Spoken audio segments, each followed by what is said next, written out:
वसमत तालुक्यातील रांजोना येथील रहिवासी संजय भिवाजी गच्चे यांची उपविभागीय अधिकारी कार्यालय वसमत येथे आमरण उपोषण सुरू। या उपोषणाची प्रमुख मागणी अशी की मी संजय भिवाजी गच्चे राहणार रांजोना तालुका वसमत जिल्हा हिंगोली येथील रहिवासी असून मी मागील 35 ते 45 वर्षापासून गट क्रमांक 255 मध्ये गायरान जमिनीवर शेती हा व्यवसाय करतो। या जमिनीवर 1990 पासून माझा ताबा असून त्यांची आजपर्यंत सातबारा रेकॉर्डवर नोंद करण्यात आली नाही।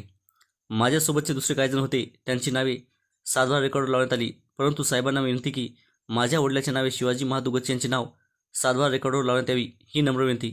अशा मागणी संदर्भात उपविभागीय अधिकारी कार्यालय वसमत येथे आमरण उपोषण सुरू आहे। संजय भिवाजी गच्चे राहणार रांजोना तालुका वसमत जिल्हा हिंगोली।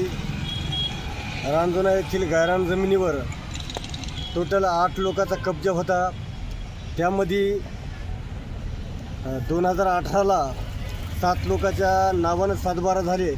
त्यामध्ये माझे वडील भिवाजी महादू गच्चे यांचं नाव या प्रशासनानं वगळण्यात आलेलं आहे।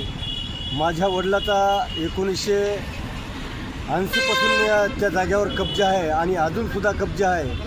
आणि मी बरेचसे वेळेस तहसील कार्यालयाला, जिल्हा अधिकाऱ्याला, एसडीओला बरेच निवेदन दिले, परंतु आतापर्यंत आमची मागणी त्यांच्या मनावर घेतली नाही।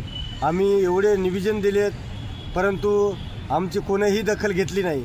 आज म्हणून मी आणि माझं पूर्ण कुटुंब मी या ठिकाणी उपोषणासाठी बसलेलो आहे। आणि जोपर्यंत माझ्या वडिलाच्या नावावर सातबारा होत नाही, सातबारा नोंदणी होत नाही, तोपर्यंत या ठिकाणी मी आमरण उपोषण करणार आहे।